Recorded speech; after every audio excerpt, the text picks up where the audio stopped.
ಶ್ರೀಪಾದರಾಜರ ಬಗ್ಗೆ ನಮಗೆ ತಿಳಿಸ್ಕೊಡ್ಬೇಕು ಅಂತ ತಮ್ಮನ್ನು ಕೇಳ್ಕೊಳ್ತಾ ಇದ್ದೀನಿ. ಈಗ ನಮ್ಗೆ ಒಂದು ಗುಹೆ ತೋರಿಸ್ತಾರೆ, ಅದು ಪುರುಷೋತ್ತಮ ಗುಹೆ ಅಂತ ಹೇಳಿ. ಆ ಗುಹೆ, ಅದನ್ನ ಹಿಂದೆ ಹುಲಿ ಗುಹೆ ಅಂತ ಕರಿತಾ ಇದ್ರು. ಯಾರು ಹೋಗ್ತಾ ಇದ್ದಿಲ್ಲ ಒಳಗಡೆ. ಅದನ್ನ ಪುರುಷೋತ್ತಮ ತೀರ್ಥರಂತ ಸಾಧಕರು ಮಾತ್ರ ಏಕಾಂತ ಸಾಧನೆಗೆ ಬಳಸ್ಕೊಳ್ತಾ ಇದ್ದ ತಾಣ ಅದು. ಒಬ್ಬ ಸನ್ಯಾಸಿ ಆದವರು ರಾಜನಂತೆ ಮುತ್ತಿನ ಮುಕುಟವನ್ನ ಧರಿಸ್ತಾ ಇದ್ರು.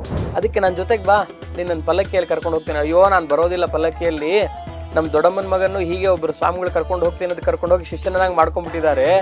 ನಾನು ಬಂದ್ಬಿಟ್ರೆ ಮತ್ತೆ ಸ್ವಾಮಿಗಳಾಗ್ಬಿಡ್ಬೇಕಾಗತ್ತೆ, ನಮ್ಮಮ್ಮ ಒಪ್ಪೋದಿಲ್ಲ, ಹಾಗಾಗಿ ನಾನು ಬರೋದಿಲ್ಲ, ಮನೆಗೆ ಹೋಗ್ತೀನಿ, ಆಶೀರ್ವಾದ ಮಾಡಿ ಸಾಕು ಅಂತ ಬ್ರಹ್ಮಣ್ಯ ತೀರ್ಥರ ತಾಯಿ, ಶ್ರೀಪಾದರಾಜರ ತಾಯಿ ಕಾಸ ಅಕ್ಕ ತಂಗಿಯರು, ಅವರಿಬ್ಬರ ಮಕ್ಕಳು ಇವರು ಅಂತ.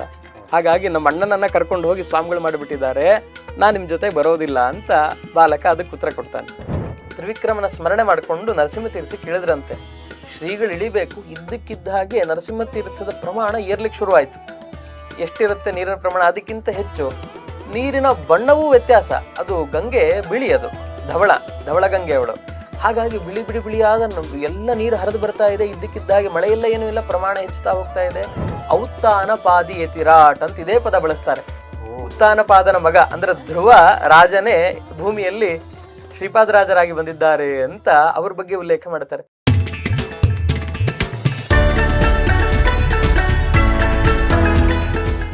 ಹರಿ ಓಂ.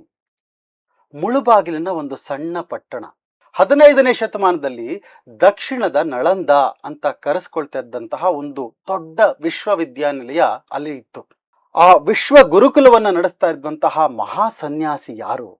ಒಬ್ಬ ಗೋವು ಮೇಯಿಸ್ತಿದ್ದಂತಹ ಬಾಲಕ, ಬ್ರಾಹ್ಮಣರ ಮನೆಯ ಒಂದು ಪುಟ್ಟ ಬಾಲಕ ಈ ಒಂದು ದೊಡ್ಡ ವಿಶ್ವವಿದ್ಯಾಲಯ ನಡೆಸೋದಕ್ಕೆ ಹೇಗೆ ಸಾಧ್ಯ ಆಯಿತು? ಒಬ್ಬ ಸನ್ಯಾಸಿ ಆದವರು ರಾಜನಂತೆ ಮುತ್ತಿನ ಮುಕುಟವನ್ನ ಧರಿಸ್ತಾ ಇದ್ರು. ಒಬ್ಬ ಮಹಾ ತತ್ವಜ್ಞಾನಿ, ಸಂಸ್ಕೃತದಲ್ಲಿ ಮೇರು ಪಾಂಡಿತ್ಯ, ಶಾಸ್ತ್ರ ಗ್ರಂಥಗಳಲ್ಲಿ ಪ್ರಾವೀಣ್ಯತೆ ಇದ್ದವರು, ಕನ್ನಡದ ಭಕ್ತಿ ಕ್ರಾಂತಿಯನ್ನೇ ಮಾಡಿದವರು, ಒಬ್ಬ ಮಹಾನ್ ಗುರು. ಆದರೆ ಅವರ ಶಿಷ್ಯ ಇಡೀ ವಿಜಯನಗರ ಸಾಮ್ರಾಜ್ಯ ಕೃಷ್ಣದೇವರಾಜರಿಗೆ ಮಹಾಗುರುವಾದಂತಹ ವ್ಯಾಸರಾಜರು. ಈ ವ್ಯಾಸರಾಜರಂತ ಶಿಷ್ಯರನ್ನ ಸಮಾಜಕ್ಕೆ ಕೊಟ್ಟಂತಹ ಮಹಾಯೋಗಿಗಳು ಯಾರು? ಇವರು ಅವರೇ ಲಕ್ಷ್ಮೀನಾರಾಯಣ ತೀರ್ಥರು.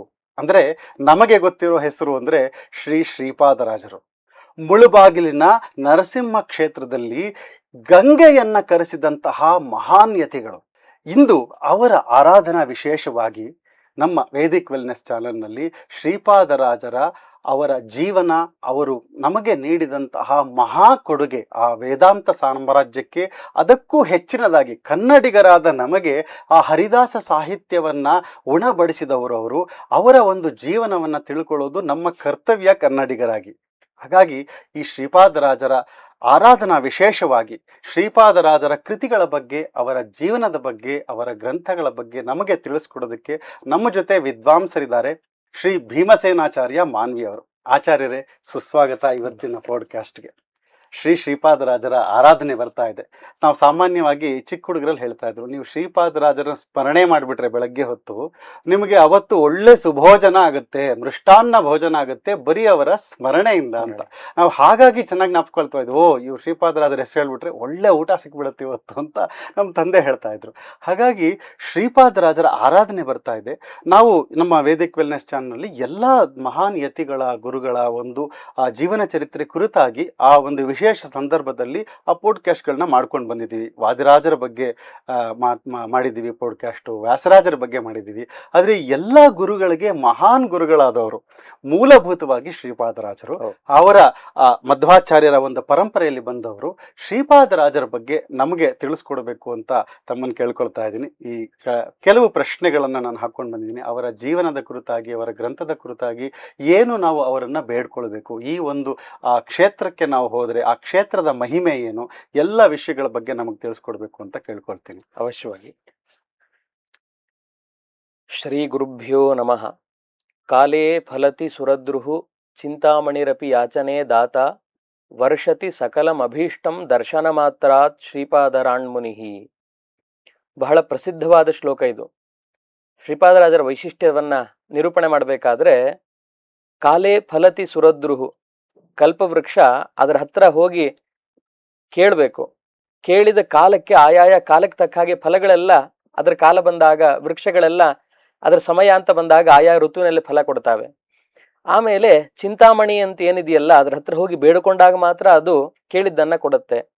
ಆದ್ರೆ ಶ್ರೀಪಾದರಾಜರು ಅಂತ ಒಬ್ಬ ಮಹಾನುಭಾವರಿದ್ದಾರಲ್ಲ, ಇವರ ದರ್ಶನ ಮಾಡಿದ್ರೆ ಸಾಕು, ವರ್ಷತಿ ಸಕಲಮಭೀಷ್ಟಂ, ಮನಸ್ಸಲ್ಲಿ ಬಯಸಿದ್ದನ್ನ ಅವ್ರ ಹತ್ರ ಹೋಗಿ ಕೇಳ್ಕೊಂಡದನ್ನೆಲ್ಲ ಕೊಟ್ಟು ಅನುಗ್ರಹ ಮಾಡ್ತಾರೆ ಆ ಮಹಾನುಭಾವರು ಅಂತ ಅವರ ದರ್ಶನಕ್ಕೆ ಅಷ್ಟು ಪ್ರಾಶಸ್ತ್ಯವನ್ನ ಎಲ್ಲ ಹಿರಿಯರು, ಜ್ಞಾನಿಗಳು, ಹರಿದಾಸರು ಕೊಟ್ಟು ಶ್ರೀಪಾದರಾಜರನ್ನು ಕೊಂಡಾಡಿದ್ದಾರೆ.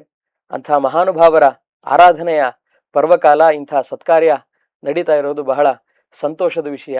ಚೆನ್ನಾಗಿ ಹೇಳಿದ್ರಿ. ಅಂದ್ರೆ ಬೇರೆ ಎಲ್ಲ ಚಿಂತಾಮಣಿ ಎಲ್ಲ ಕೇಳಿದಾಗ ಕೊಡುತ್ತೆ, ಅವರ ದರ್ಶನ ಮಾತ್ರದಿಂದನೇ ನಾವು ಅನ್ಕೊಂಡಿರೋ ಎಲ್ಲಾ ಒಂದು ಬಯಕೆಗಳೆಲ್ಲ ಈಡೇರುತ್ತೆ, ಆ ಇಚ್ಛೆಗಳನ್ನ ಪೂರೈಸ್ತಾರೆ ಶ್ರೀಪಾದರಾಜರು. ಅಂದ್ರೆ ಅವರು ಮಹಾಜ್ಞಾನಿಗಳು. ಆ ಒಂದು ಅದ್ಭುತವಾದ ವಿಷಯ ತಿಳಿಸಿದ್ರಿ.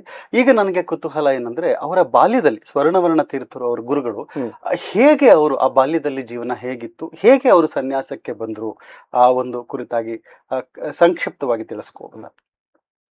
ಶ್ರೀಪಾದರಾಜರ ಚರಿತ್ರೆಯಲ್ಲಿ ಇದೊಂದು ರೋಮಾಂಚಕವಾದ ಘಟ್ಟ.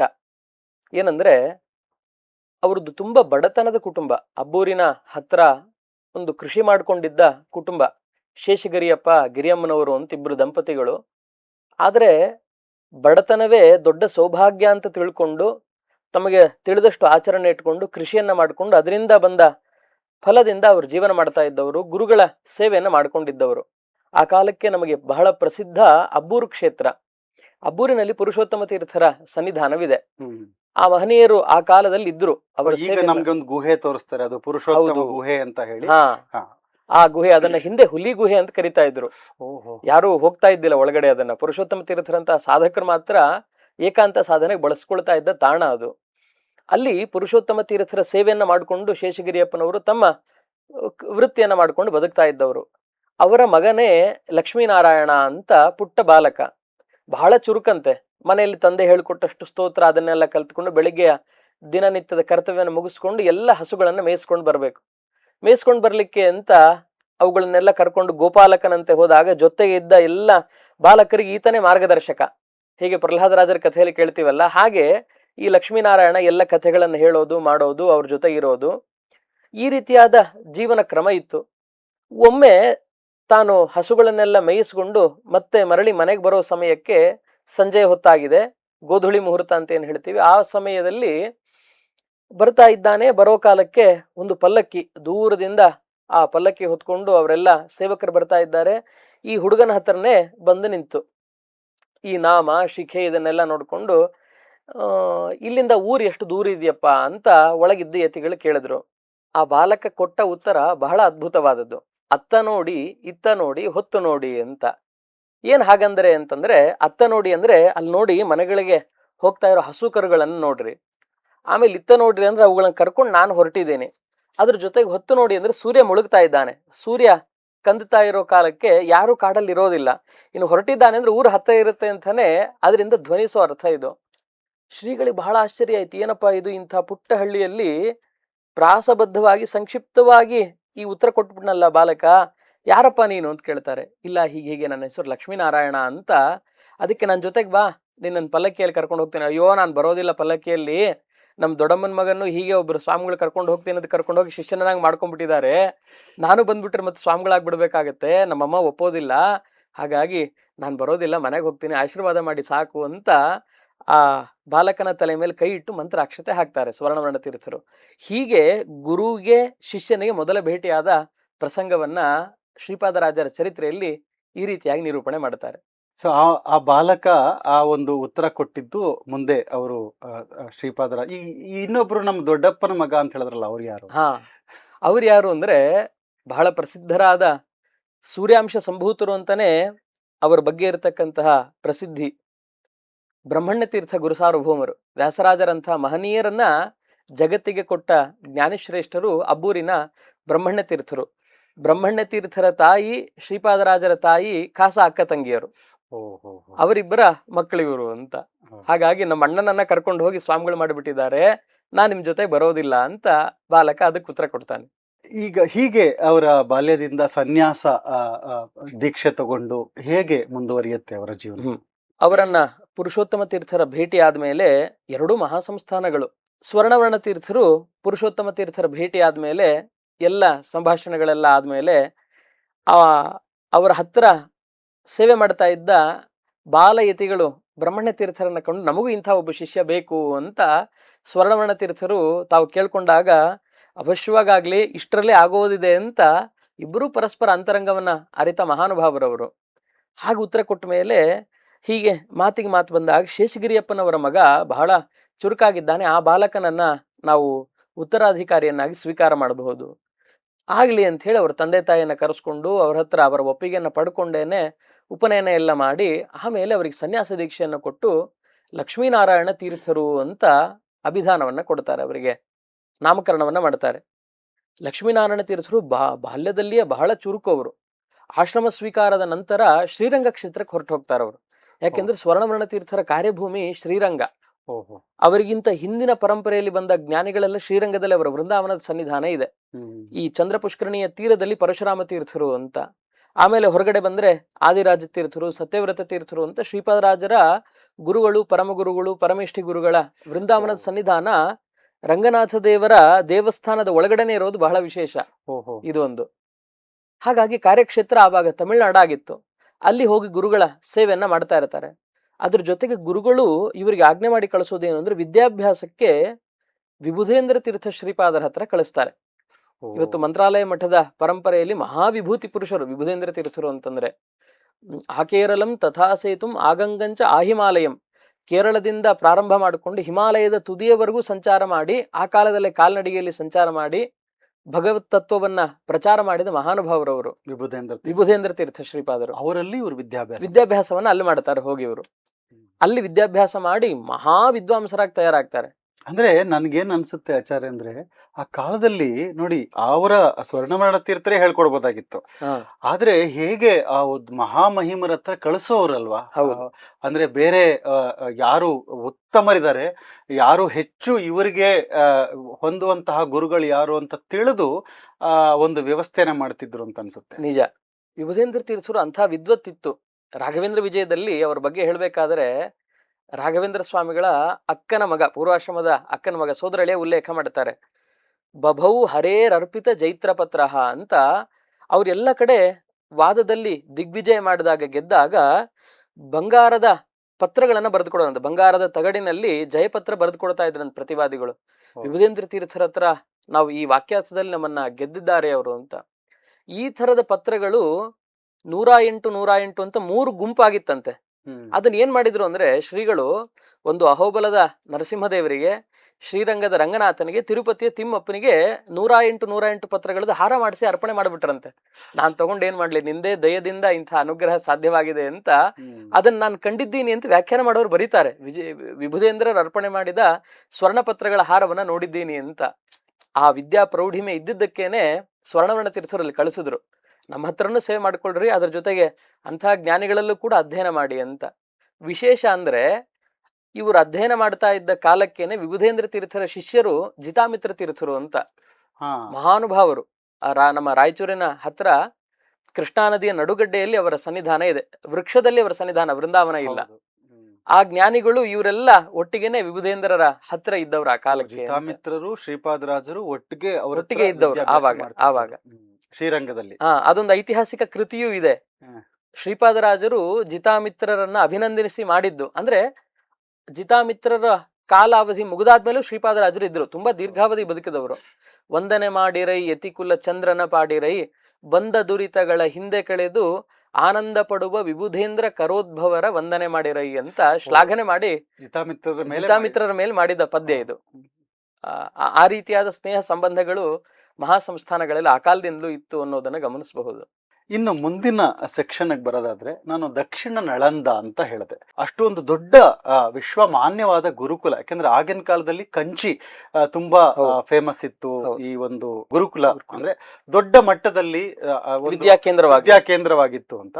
ಈ ಒಂದು ಯಾರು ಶ್ರೀಪಾದರಾಜರು ನಡೆಸ್ತಿದ್ದಂತಹ ಈ ಒಂದು ದಕ್ಷಿಣ ನಳಂದ ಅಂತ ಹೆಸರು ಬಂದಂತಹ ದೊಡ್ಡ ಗುರುಕುಲ ಏನಿತ್ತು, ಅದು ಅಷ್ಟು ಫೇಮಸ್ ಆಗಿತ್ತು ಅಂತ ಅದ್ರ ಬಗ್ಗೆ ತಾವು ಹೇಳೋದಾದ್ರೆ, ಯಾಕೆಂದ್ರೆ ಅವರು ಸನ್ಯಾಸಿಗಳಾಗಿ ನರದೇಂದ್ರರಿಂದ ಪಾಠ ಕಲಿತು ಬಂದ ಮೇಲೆ ಅದ್ರ ಜೊತೆಗೆ ಸಾಮಾನ್ಯವಾಗಿ ನಾನು ತಿಳ್ಕೊಂಡಿರುವ ಹೇಗಿದೆ ಅಂತಂದ್ರೆ ಇದು ಬೇಸಿಕ್ ಸ್ಟಡೀಸ್ ಅಲ್ಲ, ಸ್ಪೆಷಲಿಸ್ಟ್ ಸ್ಟಡೀಸ್ಗೆ, ಹೌದು. ಅಂದ್ರೆ ಈ ರಿಸರ್ಚ್ಗೆ. ಸಾಮಾನ್ಯವಾಗಿ ನೀವು ಹೈಸ್ಕೂಲು ಕಾಲೇಜು ಎಲ್ಲರೂ ಮಾಡ್ತಾರೆ, ಆದರೆ ಯೂನಿವರ್ಸಿಟಿ ಮಾಡಬೇಕು ಅಂದರೆ ಹೈಯರ್ ಅಡ್ವಾನ್ಸ್ಡ್ ರಿಸರ್ಚ್, ಈ ತರ್ಕ ಇರಲಿ, ಮೀಮಾಂಸೆಗಳಿದೆ, ಅದಕ್ಕೆ ತುಂಬ, ಅದು ಎಸ್ಪೆಷಲಿ ಮಧ್ವಶಾಸ್ತ್ರಕ್ಕೆ, ಎಲ್ಲ ಶಾಸ್ತ್ರಗಳನ್ನು ಆಗಿನ ಕಾಲದಲ್ಲಿ ಆ ಒಂದು ಕಂಪ್ಯಾರಿಟಿವ್ ಆಗಿ ಮಾಡುವಂಥದ್ದು, ಅದರ ಬಗ್ಗೆ ತಿಳಿಸ್ಕೊಡ್ಬೇಕು. ಯಾಕಂದರೆ ಶ್ರೀಪಾದರಾಜರ ಬಗ್ಗೆ ಕೇಳಿದ್ರೆ ನಮ್ಗೆ ಈಗಲೂ ಅದೊಂದೇ ಹೆಚ್ಚು ಮನಸ್ಸಿಗೆ ಬರುತ್ತೆ. ಅಲ್ಲಿತ್ತಂತೆ ಮುಳುಬಾಗಿಲಿನಲ್ಲಿ ಇಷ್ಟು ಸಾವಿರಾರು ಶಿಷ್ಯರಿದ್ರಂತೆ, ಅವ್ರಿಗೆ ಸಾವಿರಾರು ಬರೀ ಪಾಠ ಮಾಡೋರೇ, ಪ್ರಾಧ್ಯಾಪಕರೇ ಸಾವಿರಾರು ಜನ ಇದ್ರಂತೆ. ಅದರಲ್ಲಿ ನಮ್ದು ವ್ಯಾಸರಾಜರ ಬಗ್ಗೆ ನಾನು ಕೇಳ್ತೀನಿ. ಈ ಒಂದು ವಿಶ್ವವಿದ್ಯಾನಿಲಯದ ಬಗ್ಗೆ ತಾವು ತಿಳಿಸೋದಾದ್ರೆ ಯಾವ ತರ ಒಂದು ಆ ಮಹಿಮೆ ಇತ್ತು, ಅವರ ಒಂದು ಆ ಯೂನಿವರ್ಸಿಟಿ ಹೇಗೆ ನಡೀತಾ ಇತ್ತು ಇವತ್ತಿನ ಭಾಷೆಯಲ್ಲಿ ಹೇಳೋದಾದ್ರೆ? ಮೊದಲನೇದಾಗಿ ಆ ಕ್ಷೇತ್ರವೇ ಬಹಳ ಪ್ರಸಿದ್ಧವಾದ ಕ್ಷೇತ್ರ. ಅದು ಪೂರ್ವ ಕವಾಟಪುರಿ ಅಂತ ಅದಕ್ಕೆ ಕರಿತಾ ಇದ್ರು ಹಿಂದೆ. ಓಹೋ. ಪ್ರಾಕ್ ಕವಾಟಪುರ ಅಂತ ಕರಿತಾ ಇದ್ರು, ಶತಕವಾಟಪುರಿ ಅಂತ ಕರಿತಾ ಇದ್ರು, ಮೂಡಲ ಬಾಗಿಲು ಅಂತ ಕರಿತಾ ಇದ್ರು. ಓ, ಈ ಮುಳುಬಾಗ್ಲು ಅಂದ್ರೆ ಮೂಡಲ ಬಾಗಿಲು ಅಂತ, ತಿರುಪತಿಗೆ ಹೋಗ್ಲಿಕ್ಕೆ ದ್ವಾರ ಭಾಗ ಇದ್ದ ಹಾಗೆ ಅದು ಅಂತ. ನಾವು ಹೈವೇನಲ್ಲೇ ಬರುತ್ತೆ, ನರಸಿಂಹ ತೀರ್ಥದ ಮಾರ್ಗದಲ್ಲೇ ಹೋಗ್ಬೇಕಲ್ವಾ. ವಸ್ತುತಃ ಶ್ರೀಪಾದರಾಜರು ಗುರುಗಳ ಸೇವೆಯನ್ನ ಮುಗಿಸ್ಕೊಂಡು ಗುರುಗಳ ಕಾರ್ಯಕ್ಷೇತ್ರ ಶ್ರೀರಂಗವಾಗಿತ್ತು. ಅವರ ವೃಂದಾವನ ಪ್ರವೇಶದ ನಂತರ ಶ್ರೀಪಾದರಾಜರು ಮುಳುಬಾಗಿಲು ಪ್ರಾಂತ್ಯಕ್ಕೆ ಬಂದರು. ಈ ಪ್ರಾಂತ್ಯಕ್ಕೆ ಇದೇ ಸ್ಥಳದಲ್ಲಿ ನೆಲೆಸ್ಲಿಕ್ಕೆ ಕಾರಣ ಏನು ಅಂದ್ರೆ, ಒಂದು ನರಸಿಂಹದೇವರ ಸನ್ನಿಧಾನ ಇದೆ ಅಲ್ಲಿ. ಅಂಗಾರದಿಂದ ಅಕ್ಷೋಭ್ಯ ತೀರ್ಥ ಶ್ರೀಪಾದರು ಬರೆದಾಗ ಉದ್ಭೂತವಾದ ಪ್ರತಿಮೆ ಅದು ನರಸಿಂಹದೇವರ ಸನ್ನಿಧಾನ. ಅಲ್ಲಿ ಬಂದಾಗ ಇವರ ವಿದ್ಯಾ ವೈಭವ, ವಿದ್ಯಾ ಪ್ರೌಢಿಮೆ, ವಾಕ್ಯಾರ್ಥ, ಪ್ರವಚನ ಪಾಠವ. ಯಾಕೆಂದ್ರೆ ವಾಕ್ಯಾರ್ಥ ಮಾಡುವವರೆಲ್ಲ ಪ್ರವಚನ ಮಾಡ್ಲಿಕ್ಕೆ ಬರಲ್ಲ, ಪ್ರವಚನ ಮಾಡ್ಲಿಕ್ಕೆ ಬಂದವರೆಲ್ಲ ವಾಕ್ಯಾರ್ಥ ಮಾಡ್ಬೇಕು ಅಂತಿಲ್ಲ. ಎರಡೂ ಮೇಳೈಸಿ ಬರೋದು ಬಹಳ ಅಪರೂಪವಾದ ಗುಣ ಇದು. ಹಾಗಾಗಿ ಶ್ರೀಪಾದರಾಜರ ವಿದ್ಯಾವೈಭವವನ್ನು ಕೇಳಿಕೊಂಡು ನಾನಾ ವಿಧವಾದ ಪ್ರಾಂತಗಳಿಂದ ನೀವು ಅಂದ ಹಾಗೆ ನೂರಾರು ಜನ, ಸಾವಿರಾರು ಜನರಷ್ಟು ವಿದ್ಯಾರ್ಥಿಗಳು ಬಂದು ಅಧ್ಯಯನ ಮಾಡೋರಲ್ಲಿ. ಮತ್ತೆ ತ್ರಿಮತಸ್ಥ ವಿದ್ವಾಂಸರು ಇದ್ದ ನೆಲೆ ಅದು. ಯಾಕೆ ಅಂದ್ರೆ ಇವತ್ತಿಗೂ ಕೂಡ ಶ್ರೀ ವೈಷ್ಣವ ಮತಾನುಯಾಯಿಗಳಿದ್ದಾರೆ, ಶಂಕರಾಚಾರ್ಯರ ಮತಾನುಯಾಯಿಗಳಿದ್ದಾರೆ, ಮಧ್ವ ಮತಾನುಯಾಯಿಗಳು, 3 ಮತಗಳ ಅನುಯಾಯಿಗಳು ಸಮಷ್ಟಿಯಾಗಿ ಬದುಕ್ತಕ್ಕಂತಹ ನೆಲೆ ಬೀಡು ಅಂದ್ರೆ ಅದು ಆ ಮುಳುಬಾಗಿಲು ಕ್ಷೇತ್ರ. ನಾನಾ ವಿಧವಾದ ಶಾಸ್ತ್ರಗಳ ಪಾಠ ಅಲ್ಲಿ ಆಗ್ತಾ ಇತ್ತು. ಅದ್ರ ಜೊತೆಗೆ ಉದ್ಗ್ರಂಥಗಳ ಪಾಠ ಶ್ರೀಪಾದರಾಜರೇ ಮಾಡ್ಬೇಕಂತೆ. ಆ ಶ್ರೀಪಾದರಾಜರು ಮಾಡೋ ಆ ಶ್ರೀಪಾದರಾಜರ ಹತ್ರ ಅಧ್ಯಯನ ಮಾಡಿ ಬರಬೇಕು ಅಂತಂದ್ರೆ, ವ್ಯಾಕರಣದಲ್ಲಿ ನಾವಿವತ್ತೇನು ಅನ್ಕೊಳ್ತೀವಿ, ಅಥವಾ ತರ್ಕ ಶಾಸ್ತ್ರದಲ್ಲೇ ಆಗ್ಲಿ, ಅಥವಾ ವೇದಾಂತದಲ್ಲಿ ಒಂದು ಹಂತದ ಬಹಳ ಕಠಿಣವಾದ ಗ್ರಂಥಗಳು ಅಂತ ಏನಿರ್ತಾ ಇತ್ತಲ್ಲ, ಅದನ್ನ ಅಧ್ಯಯನ ಮಾಡಿ ಆದ್ಮೇಲೆ ಗುರುಗಳ ಹತ್ರ ಹೋಗ್ಬೇಕಿತ್ತಂತ. ಅಂದ್ರೆ ಅವರು ಪಾಠ ಮಾಡ್ತಾ ಇದ್ದ ವೈಖರಿ ಹೇಗಿರ್ಬೋದು, ಅವರಲ್ಲಿ ಹೋಗ್ಬೇಕು ಅಂದ್ರೆ ಯಾವ ಮಟ್ಟದ ಕ್ವಾಲಿಫಿಕೇಶನ್ ಅಧ್ಯಯನ ಮಾಡಿದವನು ಇಲ್ಲಿ ಇರಬೇಕು ಅನ್ನೋದು ಮನದಟ್ಟಾಗತ್ತೆ ನಮಗೆ ಈ ಥರದಿಂದ. ಇದನ್ನ ಈ ರೀತಿಯಾದ ಪಾಠಕ್ರಮ, ಶಿಷ್ಯರನ್ನ ಸಜ್ಜು ಮಾಡತಕ್ಕಂಥದ್ದು, ಇದನ್ನ ನೋಡಿಯೇ ಬ್ರಹ್ಮಣ್ಯ ತೀರ್ಥರು ತಮ್ಮ ಶಿಷ್ಯರನ್ನ ಅಲ್ಲಿ ಅಧ್ಯಯನ ಮಾಡ್ಲಿಕ್ಕೆ ಅಂತ ಕಳಿಸಿದ್ದು. ಅದಕ್ಕೋಸ್ಕರ ಕಂಚಿ ಕ್ಷೇತ್ರ ಬಿಟ್ರೆ ಆಮೇಲೆ ತಾವಂದ ಹಾಗೆ ದಕ್ಷಿಣದ ನಳಂದ ಅಂತಾನೆ ಪ್ರಸಿದ್ಧವಾದ ಸ್ಥಳ ನರಸಿಂಹ ತೀರ್ಥದ ಶ್ರೀಪಾದರಾಜರ ಮಠ ಅಷ್ಟು ಪ್ರಸಿದ್ಧವಾಗಿತ್ತು ಅಂತ. ಇಷ್ಟು ಒಂದು ದೊಡ್ಡ ವಿದ್ಯಾ ಕೇಂದ್ರ ಆಗ್ಬೇಕಾದ್ರೆ ಅದು ಒಂದು ಹೈಯರ್ ಸ್ಟಡೀಸ್, ಅಡ್ವಾನ್ಸ್ಡ್ ಶಾಸ್ತ್ರ ಸ್ಟಡೀಸ್ಗೆ ಅದು ಒಂದು ದೊಡ್ಡ ಕೇಂದ್ರ ಆಗಿತ್ತು ಅಂದ್ರೆ ಅದಕ್ಕೆ ರಾಜರ ಒಂದು ಆಶ್ರಯ ಕೂಡ ಬೇಕು. ಈ ಶ್ರೀಪಾದರಾಜರ ಕಾಲದಲ್ಲಿ ವಿಜಯನಗರ ರಾಜರಾಗಿದ್ದಂತಹ ನರಸಿಂಹ ಸಾಳ್ವರು ಈ ಒಂದು ಸಂಬಂಧದ ಬಗ್ಗೆ, ಯಾಕಂದ್ರೆ ಇಷ್ಟು 10,000 20,000 ಸ್ಟೂಡೆಂಟ್ಸ್ ಇದ್ರೆ ಅಷ್ಟು ಜನಕ್ಕೆ ಅಲ್ಲಿ ಈಗಿನ ತರ ಫೀಸ್ ತಗೊಂಡು ಮಾಡೋ ತರದ್ದಿಲ್ಲ. ಎಲ್ಲರಿಗೂ ಇರೋದಕ್ಕೆ ಜಾಗ, ಊಟ ವ್ಯವಸ್ಥೆ, ಮತ್ತೆ ಕಾಲಕ್ಕೆ ಪ್ರತಿಯೊಂದು ಆಗೋದು, ಅದಕ್ಕೆ ಬೇಕಾದಂತಹ ರಿಸೋರ್ಸಸ್, ಸಂಪನ್ಮೂಲಗಳು ತುಂಬಾ ಬೇಕು. ಅದಕ್ಕೆ ರಾಜಾಶ್ರಯ ಹೇಗಿತ್ತು, ಈ ರಾಜರ ಸಂಬಂಧ ಹೇಗಿತ್ತು, ರಾಜಗುರುಗಳು ಹೇಗಾಗಿದ್ರು ಶ್ರೀಪಾದರಾಜರು ಅನ್ನೋದನ್ನ. ವಸ್ತುತಃ ಸಾಳ್ವ ನರಸಿಂಹ ಆವಾಗ ವಿಜಯನಗರಕ್ಕೆ ಸಾಮಂತರಾಜನಾಗಿದ್ದ. ತಿರುಪತಿಯ ಹತ್ತಿರದ ಚಂದ್ರಗಿರಿಯನ್ನು ಆಳ್ತಾ ಇದ್ದ ಮಹಾರಾಜ.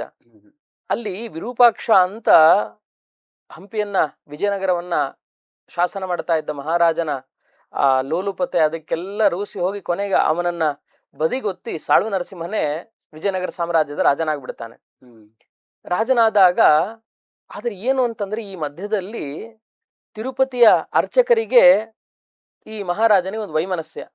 ಅಲ್ಲಿ ಏನು ಅಂತಂದ್ರೆ, ಬರ್ತಾ ಬರ್ತಾ ಅವರಿಗೆ ಎಷ್ಟು ತಿಮ್ಮಪ್ಪನ ಮೇಲೆ ಪ್ರಭುತ್ವ ಹೊಂದ್ಬಿಟ್ಟಿರ್ತಾರೆ ಅಲ್ಲಿ ಅವರು ಅಂತಂದ್ರೆ, ಏನೇ ಉತ್ಸವಗಳಾದ್ರೂ ಆ ಉತ್ಸವದಲ್ಲಿ ತಮ್ಮ ಹುಡುಗರನ್ನ ಕೂಡಿಸೋದು.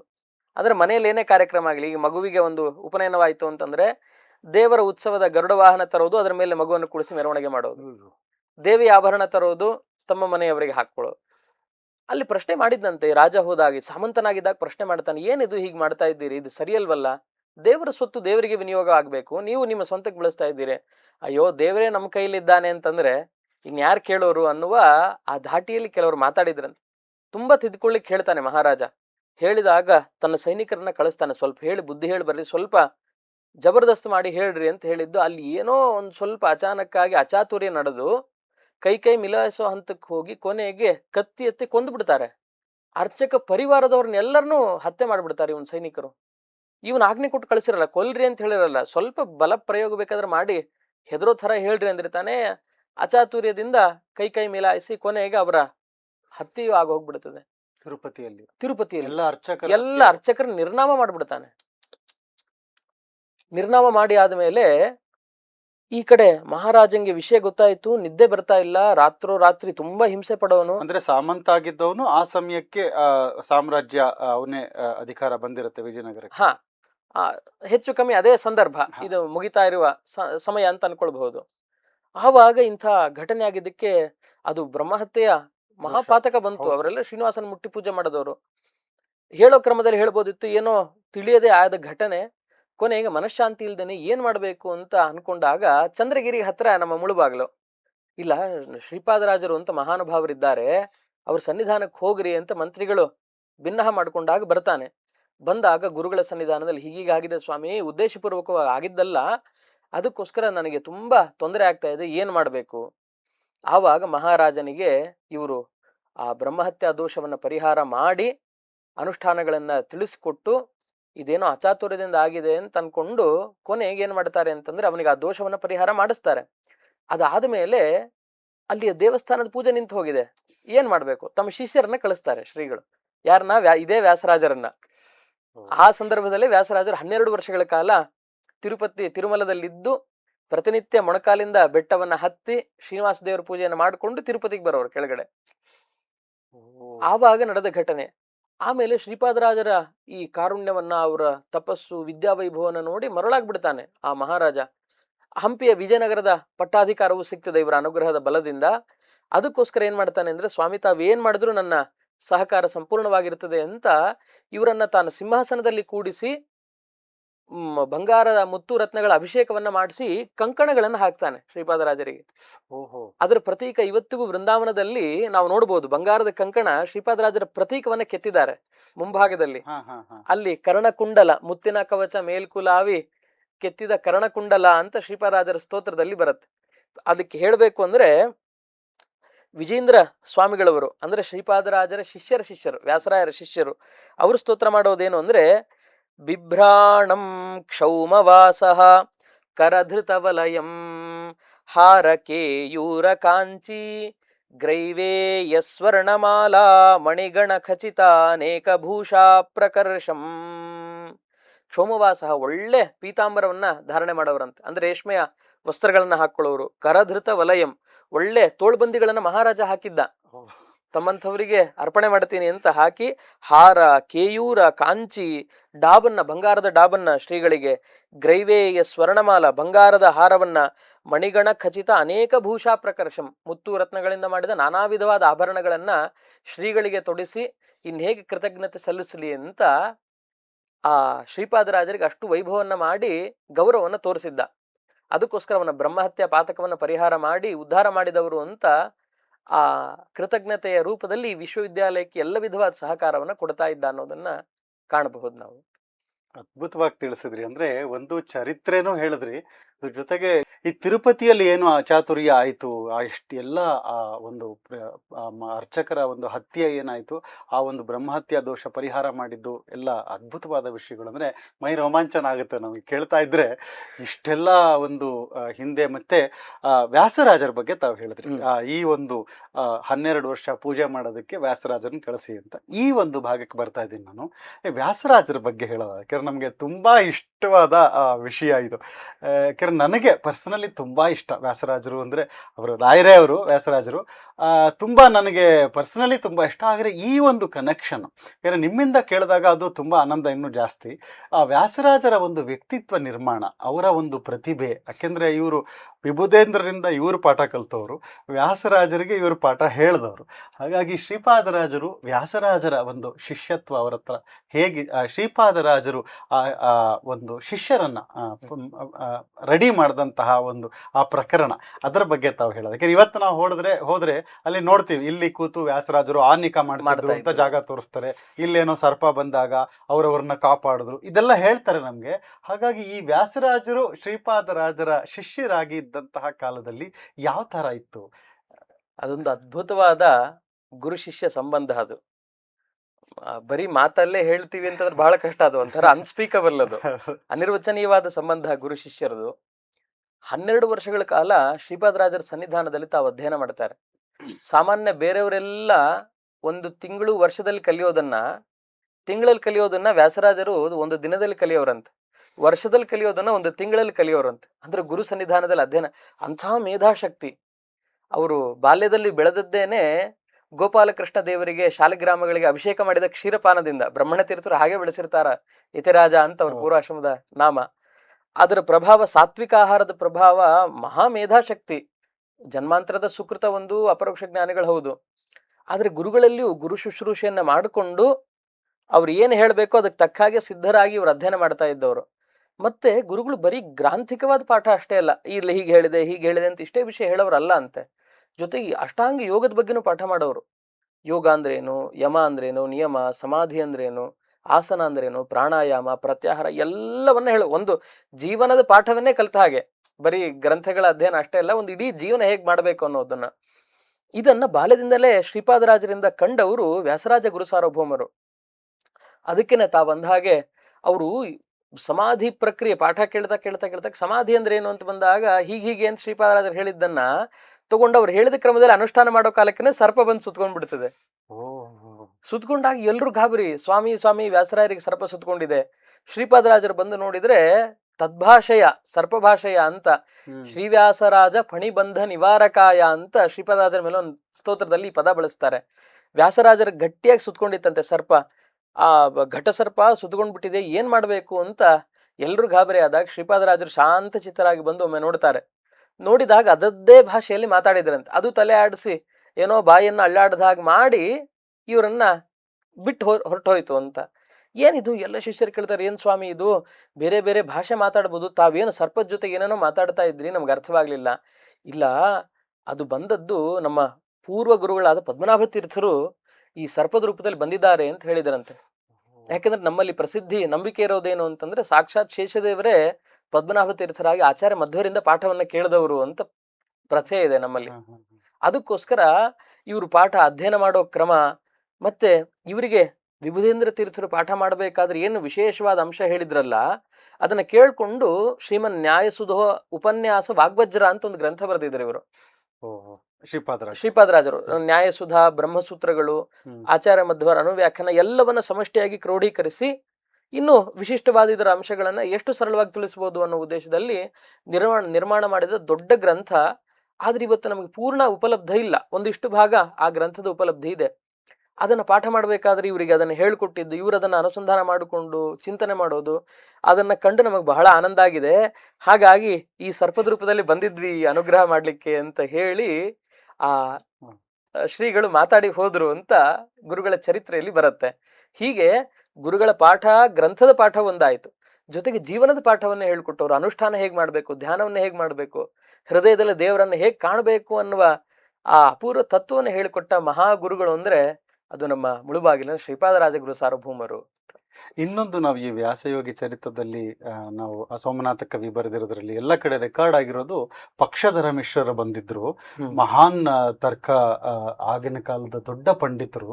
ಅವರು ಶ್ರೀಪಾದರಾಜರನ್ನ ಮಾತಾಡಿಸ್ಬೇಕು ಅಂತ ಬಂದಿದ್ದು, ಆ ವಿಷಯದ ಬಗ್ಗೆ ಸ್ವಲ್ಪ ತಿಳಿಸೋದಾದ್ರೆ. ಅದು ಶ್ರೀಪಾದರಾಜರ ಖ್ಯಾತಿಯನ್ನ ಕೇಳ್ಕೊಂಡು ಬಂದಿದ್ರಂತೆ ಪಕ್ಷಧರ ಮಿಶ್ರ ಅಂತ. ಈ ಬಂಗಾಳದಲ್ಲಿ ನವದ್ವೀಪ ಅಂತ, ಈ ಪಶ್ಚಿಮ ಬಂಗಾಳದಲ್ಲಿ ನವದ್ವೀಪ ಅನ್ನೋದು ಒಂದು ಕಾಲದಲ್ಲಿ ದೊಡ್ಡ ತರ್ಕ ವಿದ್ವಾಂಸರ ನೆಲೆ. ಅದು ಆ ಕಾಲದಲ್ಲಿ ದಕ್ಷಿಣ ಭಾರತದವರು ಹೋಗಿ ಅಲ್ಲಿ ಅಧ್ಯಯನ ಮಾಡಿ ಬರ್ತಾ ಇದ್ರಂತೆ. ಆದ್ರೆ ಅವರಿಗೆ ದಕ್ಷಿಣ ಭಾರತದವರು ಅಂದ್ರೆ ಏನೋ ತಾತ್ಸಾರ, ಅಯಂ ದಾಕ್ಷಿಣಾತ್ಯ ಅಂತ ಒಂದ್ ಮಾತಿದೆ. ಇವ್ನು ದಕ್ಷಿಣದವನ್ ಏನೋ ಗೊತ್ತಿಲ್ಲ ಅಂತ ಪರಿ ಅವ್ರಿಗೆ. ತಿಳಿದೇ ಇರೋನು ಇವನು ಅಂತ ಆ ತರ ತುಚ್ಛ ಭಾವ ಇತ್ತವರಿಗೆ. ಹ್ಮ್ ಆದ್ರೆ ಶ್ರೀಪಾದರಾಜರ ಖ್ಯಾತಿ, ಶ್ರೀಪಾದರಾಜರ ಕಾಶಿಗೆ ಬಂದಾಗ ಶ್ರೀಪಾದರಾಜರು ವಾಕ್ಯಾರ್ಥ ಮಾಡಿದ್ದ ವಿಷಯ ಎಲ್ಲ ಗೊತ್ತಾಗಿ ಒಮ್ಮೆ ನೋಡ್ಬೇಕು ಅಂತ ಅನ್ಕೊಂಡಂತೆ. ಹಾಗೆ ಬಂದಾಗ ಹೋಗ್ಬೇಕಾದ್ರೆ ಈ ಬಾಲಯತಿಗಳ ಅಧ್ಯಯನ ಮಾಡುವ ಸಂದರ್ಭದಲ್ಲಿ ಏನ್ ಓದ್ತಾ ಇದ್ದೀರಿ, ಏನ್ ಇದ್ ಮಾಡ್ತಾ ಇದ್ದೀರಿ ಅಂತ ಸುಮ್ಮನೆ ಕೆಣಕೋ ಥರ ಮಾಡಿ ಕೊನೆಗೆ ಇವರ ವಾಕ್ಯಾರ್ಥ ಪ್ರೌಢಿಮೆ ಅದಕ್ಕೆ ತಾನು ಮಾರು ಹೋಗ್ಬಿಡ್ತಾನೆ. ನಿಜ ಹೇಳ್ಬೇಕು ಅಂದ್ರೆ ತಲೆನರ್ತು ವೃದ್ಧ. ಪಕ್ಷಧರ ಮಿಶ್ರ ಸಾಮಾನ್ಯ ಅಲ್ಲ. ಅವನ ಬಗ್ಗೆನೇ ಪ್ರತ್ಯೇಕವಾದ ಚರಿತ್ರೆ ಇದೆ ಆ ಭಾಗದಲ್ಲಿ. ದೊಡ್ಡ ದೊಡ್ಡ ತಾರ್ಕಿಕರು ಅವನ ಶಿಷ್ಯರಾಗಿ ಗುರುಕುಲದಲ್ಲಿ ಅಧ್ಯಯನ ಮಾಡ್ತಾ ಇದ್ರು ಅಂತ ಇತಿಹಾಸದಲ್ಲಿ ಬರುತ್ತೆ.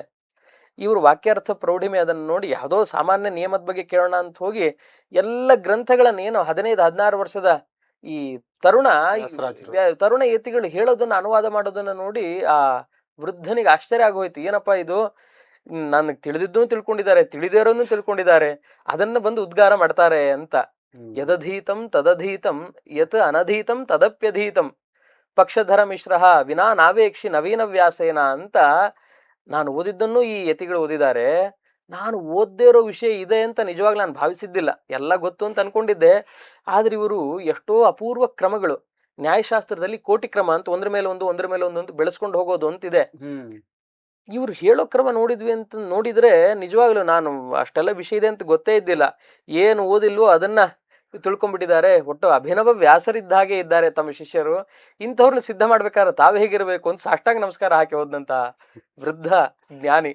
ಅಂದ್ರೆ ವಿದ್ವತ್ ಹೇಗಿರ್ಬೇಕು ಶ್ರೀಪಾದರಾಜರದು, ಈ ಹಿರಿಯರ ಪರಂಪರೆಯಿಂದ ಇಳಿದು ಬಂದ ವಿದ್ವತ್ ಅದು ಅಂತ ನಾವು ಚಿಂತಿಸಬಹುದು. ಅಂದ್ರೆ ಅವರು ಆ ವ್ಯಾಸರಾಜರನ್ನ ತಯಾರು ಮಾಡೋದ್ರಿಂದ ಮುಂದಿನ ಒಂದು 200-300 ವರ್ಷಗಳು ಇವತ್ತು ನಾವು ವ್ಯಾಸರಾಜರ ಒಂದು ಕೃತಿಗಳು ಏನು ಉದ್ಗ್ರಂಥಗಳಿದೆ, ತರ್ಕತಾಂಡವ ಇರ್ಬೋದು, ನಾವು ವ್ಯಾಸರಾಜರ ಒಂದು ಪಾಡ್ಕಾಸ್ಟ್ ಮಾಡಿದಾಗ ಪಂಡಿತರು ತಿಳಿಸಿದ್ರು ನಮ್ಗೆ ಎಂಥ ದೊಡ್ಡ ಗ್ರಂಥಗಳದು ಅಂತ. ಆವಾಗ ಅರ್ಥ ಆಯ್ತು. ಆ ಪಾಡ್ಕಾಸ್ಟ್ ನೋಡಿಲ್ದೇ ಇರೋರು ಅದನ್ನ ನೋಡ್ಬೇಕು.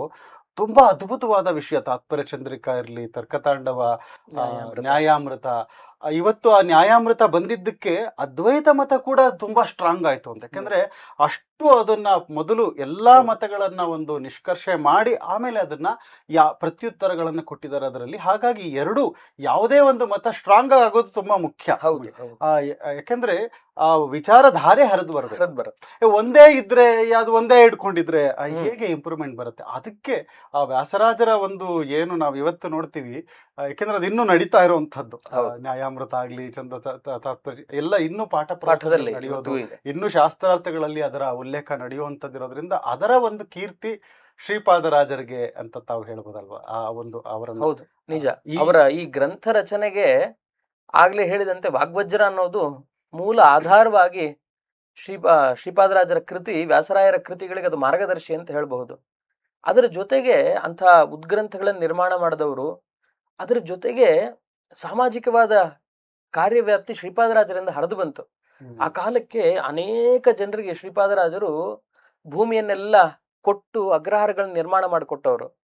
ವ್ಯಾಸರಾಯರಿಗೆ ಅದು ಸ್ಫೂರ್ತಿ ಆಯ್ತು. ತಮ್ಮ ಗುರುಗಳಿಂದ ತಾವು ಕಲಿತಾಗ 1542 ಇಸ್ವಿಯಲ್ಲಿ ಕೃಷ್ಣದೇವರಾಯ ಒಂದು ಶಾಸನ ಬರೆಸ್ತಾನೆ.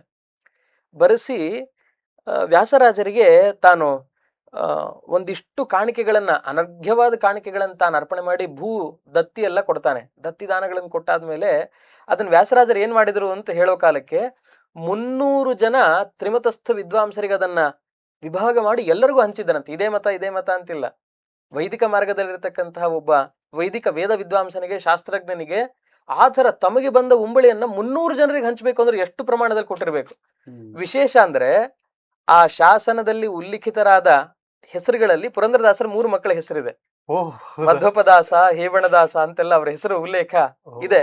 ಅದೊಂದೇ ಸ್ಪಷ್ಟವಾಗಿ ಪುರಂದರದಾಸ ಜಾಹ ಅಂತ ಪುರಂದರದಾಸರ 3 ಜನ ಮಕ್ಕಳಿಗೆ ವ್ಯಾಸರಾಜರು ತಮಗೆ ಬಂದ ಭೂಭಾಗವನ್ನ, ಅಗ್ರಹಾರವನ್ನು ಕಲ್ಪಿಸಿಕೊಟ್ಟರು ಈ ವಿಜಯನಗರದಲ್ಲಿ ಅಂತ.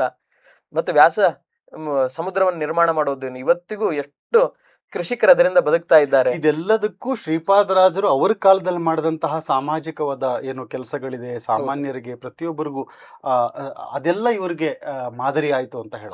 ಹೌದು ಸತ್ಯ ಅದು. ಅದರಿಂದನೇ ಇಷ್ಟೆಲ್ಲ ಲೋಕ ಕಲ್ಯಾಣದ ಕಾರ್ಯ, ಇಷ್ಟೇ ಅಲ್ಲ ಹರಿದಾಸ ಪೋಷಣೆಯೂ ಕೂಡ ಆಯ್ತು ಅನ್ನೋದನ್ನ ಗಮನಿಸಬಹುದು. ಈಗ ಮುಂದಿನ ಸೆಕ್ಷನ್ ನಾನು ಅದಕ್ಕೆ ಬರ್ತಾ ಇದ್ದೀನಿ. ಮುಖ್ಯವಾದ ಸೆಕ್ಷನ್ ಇದು ನಮ್ಗೆ, ಯಾಕಂದ್ರೆ ದಾಸ ಪಂಥವನ್ನ ಪ್ರವರ್ತನೆ ಮಾಡಿದಂಥವರು ಶ್ರೀಪಾದರಾಜರು.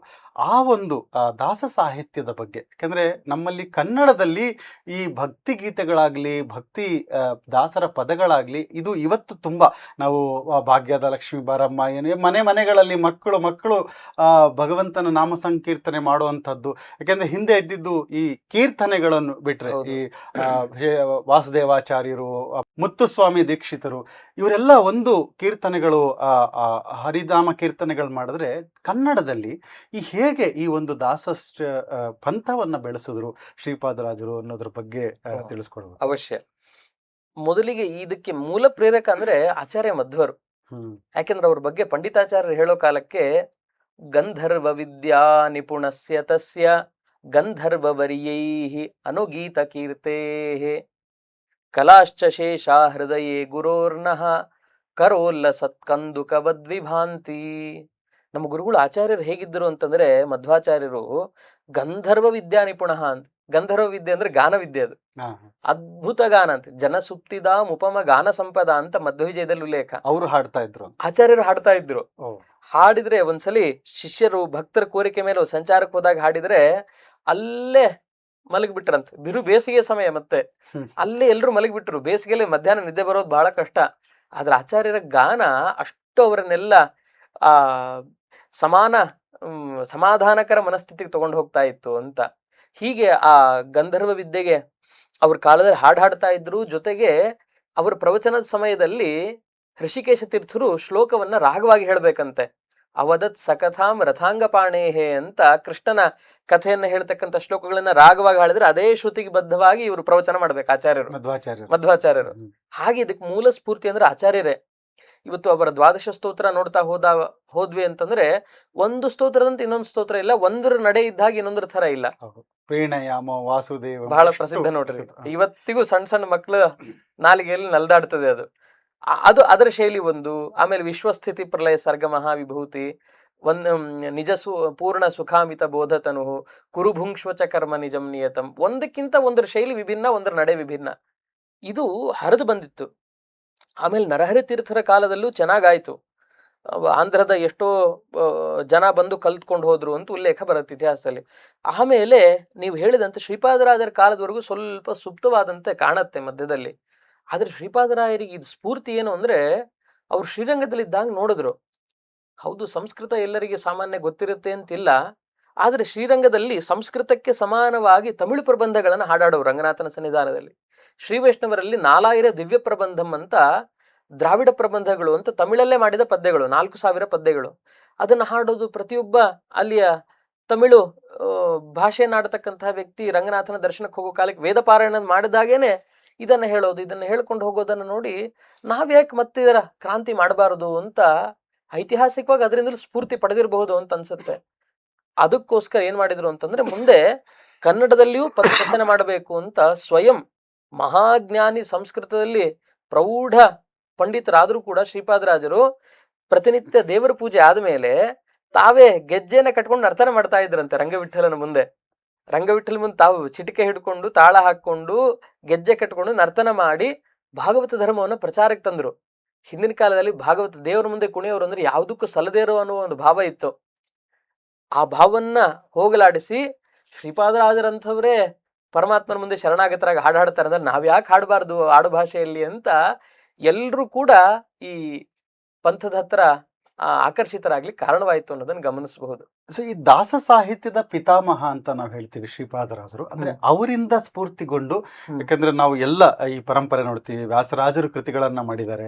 ಶ್ರೀಕೃಷ್ಣ ಕೃಷ್ಣ ಅನ್ನೋ ಅಂಕಿತದಲ್ಲಿ ಶ್ರೀಪಾದರಾಜರು ಬಹಳಷ್ಟು ಕೃತಿಗಳನ್ನು ಮಾಡಿದ್ದಾರೆ. ಆಮೇಲೆ ಬಂದಂತಹ ಎಲ್ಲ ಅವರ ಶಿಷ್ಯರಾಗಿ ಪುರಂದರದಾಸರು ಬಂದರು, ಕನಕದಾಸರು ಬಂದರು, ವಿಜೇಂದ್ರ ತೀರ್ಥರು ಬಂದರು, ಸ್ವಾಮಿಗಳು. ಪ್ರತಿಯೊಬ್ಬರು ಈ ದಾಸ ಸಾಹಿತ್ಯದ ಒಂದು ಎಡೆಯನ್ನ ಹಿಡ್ಕೊಂಡೇ ಬಂದವರು. ಅಂದ್ರೆ ಅದರಿಂದ ಶ್ರೀಪಾದರಾಜರಿಂದ ಅಂತಂಥದ್ದು. ಮತ್ತೊಂದು ನೋಡೋದಾದ್ರೆ, ನಾವು ಕನ್ನಡದಲ್ಲಿ ವಾಯುಸ್ತುತಿಯನ್ನ ಮಧ್ವನಾಮ ರಚನೆ ಮಾಡಿದವರು ಶ್ರೀಪಾದರಾಜರು. ಹಾಗಾಗಿ ಇವತ್ತು ಪ್ರತಿಯೊಬ್ಬರು ವಾಯುಸ್ತುತಿ ಅರ್ಥ ಆಗದೇ ಇದ್ರು ಆ ಕನ್ನಡದಲ್ಲಿ ಆ ಮಧ್ವನಾಮವನ್ನ ಹೇಳಿದ್ರೆ ಅದರ ಬಗ್ಗೆ ತಾವು ಹೇಳೋದು. ಅದ್ಭುತವಾದ ಕೃತಿ ಮಧ್ವನಾಮ ಅಂತಂದ್ರೆ ನಿಜವಾಗ್ಲೂ ಅದ್ರ ಬಗ್ಗೆ ರೋಮಾಂಚನ ಆಗುತ್ತೆ ಹೇಳಲಿಕ್ಕೆ. ಮೂಲ ರೂಪದ ವರ್ಣನೆ, ಓವಿ ಧರಿಸಿದ ಶೇಷ ಮೂರುತಿಯನು ಅಂತ ಬಹಳ ಪ್ರೇಮದಿಂದ ಶೇಷನನ್ನ ವಾಯುಕುರ್ಮನಾಗಿ ಮುಖ್ಯ ಪ್ರಾಣ ಧಾರಣೆ ಮಾಡಿದ್ದಾನೆ ಅಂತ ಮುಖ್ಯ ಪ್ರಾಣದೇವರ ಸ್ವರೂಪದ ವೈಶಿಷ್ಟ್ಯವನ್ನ ಹೇಳಿ, ಆಮೇಲೆ ಉರವಣಿಸಿ ಹಿಂದು ಮುಂದಾಗಿ ನಡೆದ ಅಂತ ತರಣಿಗೆ ಅಭಿಮುಖನಾಗಿ ಶಬ್ದಶಾಸ್ತ್ರವ ಪಠಿಸಿ ಸೂರ್ಯನಿಗೆ ಅಭಿಮುಖನಾಗಿ ಹನುಮಂತ ಪಾಠ ಕೇಳ್ತಾ ಇದ್ದಂತೆ. ಸೂರ್ಯ ರಥದಲ್ಲಿ ಹೀಗೀಗ್ ಬರಬೇಕಾದ್ರೆ ನನಗೆ ಪಾಠ ಹೇಳಲಿಕ್ಕೆ ಸಮಯ ಇಲ್ಲ ಅಂತ ಹೇಳಿದ್ದಂತೆ ಸೂರ್ಯ. ಯಾಕೆಂದ್ರೆ ದಿನಾ ನಂದು ಕೆಲಸ ಸುತ್ತಾಡ್ಬೇಕು, ಪ್ರತ್ಯೇಕ ಕೂತ್ ಪಾಠ ಆಗ್ಲಿ, ತಾವು ಹೇಗೆ ತಿರುಗಾಡಿತಾರೋ ಹಾಗೆ ಪಾಠ ಕೇಳ್ತೀನಿ ಅಂತ ಹೀಗೆ ಹೋಗ್ತಾ ಇದ್ರೆ ಅಭಿಮುಖನಾಗಿ ಹೀಗೆ ಹಿಂದೆ ನಡ್ಕೊಂಡು ಪಾಠ ಕೇಳಿದ ಅಂತ ಆ ಅಂಶವನ್ನ ಶ್ರೀಪಾದರಾಜರು ಉಲ್ಲೇಖ ಮಾಡ್ತಾರೆ ಈ ಕೃತಿಯಲ್ಲಿ. ಹೀಗೆ ಹನುಮದ ಅವತಾರದ ವೈಭವ, ಜಗತ್ರಾಣ ಜಯ ಜಗದೊಳಗೆ ಸುತ್ರಾಣ ಅಖಿಲ ಗುಣಸದ್ಧಾಮ ಮಧ್ವನಾಮ ಅಂತ ಆಚಾರ್ಯರ ಹೆಸರೇ ಎಲ್ಲ ಸದ್ಗುಣಗಳನ್ನ ತಂದು ಕೊಡುತ್ತೆ ಸ್ಮರಣೆ ಮಾಡುವವನಿಗೆ. ಹಾಗೆ ಹನುಮದ ಅವತಾರ, ಆಮೇಲೆ ಭೀಮಾವತಾರದಲ್ಲಿ ಎಂತೆಂಥ ದಾನವರ ಸಂಹಾರ ಮಾಡಿದೆ ಅಂತ ಸ್ತೋತ್ರ ಮಾಡ್ತಾರೆ. ಕಿರ್ಮೀರ, ಬಕ ಇಂಥ ದುಷ್ಟರನ್ನ ನಿಗ್ರಹ ಮಾಡಿ ದ್ರೌಪದಿಯ ಮಾನ ಸಂರಕ್ಷಣೆ ಮಾಡಿದ ಮಹಾನುಭಾವ. ಆಮೇಲೆ ಮಧ್ವಾವತಾರದಲ್ಲಿ ಅನೇಕ ಜನ ದುರ್ವಾದಿಗಳನ್ನ ಗೆದ್ದು ತತ್ವಶಾಸ್ತ್ರ ಹರಿಸರ್ವೋತ್ತಮ ಅನ್ನುವ ತತ್ವವನ್ನು ಪ್ರಚಾರ ಮಾಡಿದವರು ಅಂತ ಅವತಾರತ್ರಯದ ವೈಭವ ಜೊತೆಗೆ ಆ ಮೂಲ ಸ್ವರೂಪದ ಚಿಂತನೆಯನ್ನು ಕೂಡ ಈ ಕೃತಿಯಲ್ಲಿ ಮಾಡಿದ್ದಾರೆ. ಎಷ್ಟು ವೈಶಿಷ್ಟ್ಯ ಅಂದ್ರೆ ನಮ್ಮ ಜಗನ್ನಾಥದಾಸರು ಹೇಳ್ತಾರೆ, ಸೋಮ ಸೂರ್ಯೋಪರಾಗದಿ ಗೋ ಸಹಸ್ರಗಳ ಭೂಮಿ ದೇವರಿಗೆ ಸುರ ನದಿಯ ತಟದಿ ಶ್ರೀ ಮುಕುಂದಾರ್ಪಣವೆನುತ ಕೊಟ್ಟ ಫಲವುಂಟು ಶ್ರೀಮಧ್ವನಾಮ ಬರೆದೋದಿದವಗೆ ಅಂತ ಒಳ್ಳೆಯ ಸೂರ್ಯಗ್ರಹಣವೋ ಚಂದ್ರಗ್ರಹಣವೋ ಅಂತ ಸಂದರ್ಭದಲ್ಲಿ ದೊಡ್ಡ ಶಾಸ್ತ್ರಜ್ಞರಿಗೆ ಜ್ಞಾನಿಗಳಿಗೆ ಗಂಗಾ ನದಿಯ ತೀರದಲ್ಲಿ ದಾನ ಮಾಡಿದ್ರೆ ಎಷ್ಟು ಪುಣ್ಯ ಬರುತ್ತೆ. ಗೋದಾನ ಭೂದಾನ ಮಾಡಿದ್ರೆ ಎಷ್ಟು ಪುಣ್ಯ ಬರುತ್ತಲ್ಲ, ಆ ಪುಣ್ಯ ಕೇವಲ ಮಧ್ವನಾಮ ಓದಿದ್ರೆ ಬರೆದ್ರೆ ಅಷ್ಟು ಪುಣ್ಯ ಬರುತ್ತೆ ಅಂತ ಅದ್ರ ಫಲಸ್ತುತಿಯನ್ನ ಹೇಳ್ತಾರೆ. ಅಂದ್ರೆ ಎಷ್ಟು ಸತ್ವ ತುಂಬಿರಬಹುದು ಪ್ರಾಣದೇವರ ಅವತಾರ ತ್ರಯದ ಬಗ್ಗೆ. ಅಂಥ ಉತ್ಕೃಷ್ಟವಾದ ಕೃತಿಯನ್ನ ರಚನೆ ಮಾಡಿಕೊಟ್ಟವರು ಅವರು. ತುಂಬಾ ಅದ್ಭುತವಾಗಿ ತಿಳಿಸಿದ್ರಿ ಮಧ್ವನಾಮದ ಕುರಿತಾಗಿ. ಇನ್ನು ಅವರ ಮಹಿಮೆಗಳನ್ನ ಹೇಳೋದಾದ್ರೆ, ನರಸಿಂಹ ತೀರ್ಥದಲ್ಲಿ ತುಂಬಾ ಪ್ರಚಲಿತವಾದದ್ದು ಆ ಗಂಗೆಯನ್ನ ಅಲ್ಲಿ ತಂದ್ರು ಅವರ ಮಂತ್ರಶಕ್ತಿಯಿಂದ. ಆ ನರಸಿಂಹ ತೀರ್ಥ ಕ್ಷೇತ್ರದ ಆ ಒಂದು ಏನು ಸರೋವರ ಇದೆ ಅಲ್ಲಿ, ಅದರ ಬಗ್ಗೆ ತಾವು ತಿಳಿಸೋದಾದ್ರೆ. ಶ್ರೀಪಾದರಾಜರು ಕಾಶಿ ಕ್ಷೇತ್ರಕ್ಕೆ ಸಂಚಾರ ಮಾಡಿಕೊಂಡು ವಿಶ್ವನಾಥನ ಮಾಧವನ ದರ್ಶನ ಮಾಡಿಕೊಂಡು ಬಂದಾಗ ಅಲ್ಲಿಯ ಎಲ್ಲರೂ ಹೇಳೋರಂತೆ ಗಂಗಾ ಸ್ನಾನ ಎಷ್ಟು ಅದ್ಭುತವಾಗಿತ್ತು ಗೊತ್ತಾ, ಹಾಗೆ ಹೀಗೆ ಅಂತ. ಆದ್ರೆ ಮುಳುಬಾಗಿಲು ಪ್ರಾಂತ್ಯದವರಿಗೂ ಒಂದು ಆಸಕ್ತಿ ಕುತೂಹಲ, ಅಯ್ಯೋ ಅಲ್ಲಿವರೆಗೂ ಹೋಗಿ ಬಂದ್ರು ನಮಗೆ ಆ ಸೌಭಾಗ್ಯವೇ ಸಿಗ್ಲಿಲ್ವಲ್ಲ. ಶ್ರೀಪಾದರಾಜರ ಬಂದು ಕೇಳಿದ್ರಂತೆ, ಸ್ವಾಮಿ ನಮಗೂ ಕೂಡ ಗಂಗಾ ಸ್ನಾನ ಮಾಡಬೇಕು ಅಂತ ಅಪೇಕ್ಷೆ ಇದೆ, ಹಾಗಾಗಿ ತಾವು ಅನುಗ್ರಹ ಮಾಡ್ರಿ ಅಂತ ಬೇಡ್ಕೊಂಡಿದ್ದಕ್ಕೆ ಪರಮಾತ್ಮನಲ್ಲಿ ಪ್ರಾರ್ಥನೆ ಮಾಡಿ ನೀವು ನಾಳೆ ದಿವಸ ಬನ್ನಿ ಅಂತ ಅವರಿಗೆಲ್ಲ ಹೇಳಿ ಕಳಿಸಿದ್ರಂತೆ ಸ್ವಾಮಿಗಳು. ಶ್ರೀಪಾದರಾಜರು ಹೇಳಿ ಕಳಿಸಿ, ಸರಿ ಮರುದಿವಸ ಬೆಳಗ್ಗೆ ಎಲ್ಲರೂ ಬಂದಿದ್ದಾರೆ, ನಾಳೆ ದಿವಸ ಗಂಗೆ ಬರ್ತಾಳೆ, ನಮ್ಮ ನರಸಿಂಹ ತೀರ್ಥಕ್ಕೆ ಬರ್ತಾಳೆ, ನಮ್ಮ ನರಸಿಂಹನ ದರ್ಶನ ಮಾಡ್ಲಿಕ್ಕೆ ತಾವೆಲ್ಲರೂ ಬನ್ನಿ. ಸರಿ ಅಂತ ಅನ್ಕೊಂಡು ಅವರೆಲ್ಲರೂ ಮರುದಿವಸ ಬಂದಾಗ ಗುರುಗಳು ಸೂಚಿಸಿದ ವೇಳೆಯಲ್ಲಿ ತ್ರಿವಿಕ್ರಮನ ಸ್ಮರಣೆ ಮಾಡಿಕೊಂಡು ನರಸಿಂಹ ತೀರ್ಥಕ್ಕೆ ಇಳಿದ್ರಂತೆ. ಶ್ರೀಗಳು ಇಳಿಬೇಕು, ಇದ್ದಕ್ಕಿದ್ದ ಹಾಗೆ ನರಸಿಂಹ ತೀರ್ಥದ ಪ್ರಮಾಣ ಏರ್ಲಿಕ್ಕೆ ಶುರುವಾಯ್ತು. ಎಷ್ಟಿರುತ್ತೆ ನೀರಿನ ಪ್ರಮಾಣ, ಅದಕ್ಕಿಂತ ಹೆಚ್ಚು ನೀರಿನ ಬಣ್ಣವೂ ವ್ಯತ್ಯಾಸ. ಅದು ಗಂಗೆ ಬಿಳಿ, ಅದು ಧವಳ ಗಂಗೆ ಅವಳು. ಹಾಗಾಗಿ ಬಿಳಿ ಬಿಳಿ ಬಿಳಿಯಾದ ಎಲ್ಲ ನೀರು ಹರಿದು ಬರ್ತಾ ಇದೆ. ಇದ್ದಕ್ಕಿದ್ದ ಹಾಗೆ ಮಳೆಯೆಲ್ಲ ಏನೂ ಇಲ್ಲ, ಪ್ರಮಾಣ ಹೆಚ್ಚುತ್ತಾ ಹೋಗ್ತಾ ಇದೆ. ಏನಿದು ಅಂತ ಕೇಳಿದಾಗಿಲ್ಲ, ಬೆಳಿಗ್ಗೆ ನರಸಿಂಹನ ಅಭಿನ್ನನಾದ ತ್ರಿವಿಕ್ರಮನನ್ನ ಪ್ರಾರ್ಥನೆ ಮಾಡಿದ್ವಿ, ಇಷ್ಟೆಲ್ಲ ಸಾತ್ವಿಕರು ನಿನ್ನಲ್ಲಿ ಸ್ನಾನ ಮಾಡಬೇಕು ಅಂತ ಬಯಸ್ತಾ ಇದ್ದಾರೆ ತಾಯಿ, ಹಾಗಾಗಿ ನೀನು ಬರಬೇಕು ಅಂತ ಗಂಗಾದೇವಿಯನ್ನ ಪ್ರಾರ್ಥನೆ ಮಾಡಿದ್ದಕ್ಕೆ ನಮ್ಮ ಮೊರೆಯನ್ನ ಕೇಳಿ ಸಾಕ್ಷಾತ್ ಭಗವಂತನೇ ಗಂಗಾಜನಕನೇ ಗಂಗೆ ಮತ್ತೆ ಇಲ್ಲಿ ನಮಗ್ ಕಣ್ಣಿಗೆ ಕಾಣೋ ಥರ ಮಾಡಿದಾನೆ ಅಂತ ಪರಮಾತ್ಮನ ಮಹಿಮೆಯನ್ನ ಕಾರುಣ್ಯವನ್ನ ತಾವು ಶಿಷ್ಯರಿಗೆ ಹೇಳ್ತಾ ಎಲ್ಲರೂ ಅವಗಾಹನ ಸ್ನಾನ ಮಾಡಿದ್ರೆ ಅಷ್ಟೇ ಪುಣ್ಯ ಪರಮಾತ್ಮ ಇಲ್ಲಿ ಕೊಡ್ತಾನೆ. ಕಾಶಿಯಲ್ಲಿ ಸ್ನಾನ ಮಾಡಿದ ಪುಣ್ಯವನ್ನ ನಮ್ಮ ಮುಳುಬಾಗಿಲು ನರಸಿಂಹ ತೀರ್ಥದಲ್ಲೇ ಸ್ನಾನ ಮಾಡಿದ್ರೆ, ಅವಗಾಹನ ಸ್ನಾನ ಮಾಡಿದ್ರೆ ಅಷ್ಟು ಪುಣ್ಯ ಕೊಡ್ತಾನೆ ಅಂತ ಶ್ರೀಪಾದರಾಜರು ಹೇಳಿದ್ದಕ್ಕೆ ಎಷ್ಟೋ ಜನ ಆ ಕಾಲದಲ್ಲಿ ಕಲಶಗಳನ್ನ ಬಿಂದಿಗೆಗಳನ್ನ ತಗೊಂಡು ಬಂದು ಆ ನೀರನ್ನು ತುಂಬಿಕೊಂಡು ಹೋದ್ರಂತೆ. ಗಂಗೆ ಸಿಕ್ಕಿದಾಳೆ, ನಮ್ಮೂರಲ್ಲೇ ಬಂದಿದ್ದಾಳೆ ಅಂತ. ದೊಡ್ಡ ಸೌಭಾಗ್ಯ ಅದು. ಅದಕ್ಕೆ ಇವತ್ತಿಗೂ ಭಾವುಕ ಭಕ್ತರಲ್ಲಿ ಮುಳುಗೋ ಕಾಲಕ್ಕೆ ಗಂಗೆಯನ್ನ ಸ್ಮರಣೆ ಮಾಡೇ ಮುಳುಗ್ತಾರೆ, ಅಷ್ಟು ಪುಣ್ಯವನ್ನ ಶ್ರೀಪಾದರಾಜರು ಕೊಡ್ತಾರೆ ಅಂತ. ಅದ್ಭುತವಾಗಿ ತಿಳಿಸಿದ್ರಿ ಆಚಾರ್ಯ. ಈ ಜ್ಯೇಷ್ಠ ಶುಕ್ಲ ಚತುರ್ದಶಿ ಶ್ರೀಪಾದರಾಜರ ಆರಾಧನಾ ಮಹೋತ್ಸವ ನರಸಿಂಹ ಕ್ಷೇತ್ರದಲ್ಲಿ ಬಹಳ ವೈಭವೋಪೇತವಾಗಿ ಈಗಿನ ಶ್ರೀಪಾದರು ನಡೆಸ್ತಾ ಇದ್ದಾರೆ. ಅದನ್ನ ಈ ಒಂದು ಆರಾಧನೆ ವಿಶೇಷ ಏನು, ಈ ಸಮಯದಲ್ಲಿ ನಾವು ಯಾವ ತರ ನಡ್ಕೋಬೇಕು, ಅಲ್ಲಿ ಏನು ಆ ಒಂದು ಆರಾಧನೆ ವಿಶೇಷ, ಅದ್ರ ಬಗ್ಗೆ ತಾವು ತಿಳಿಸೋದಾದ್ರೆ.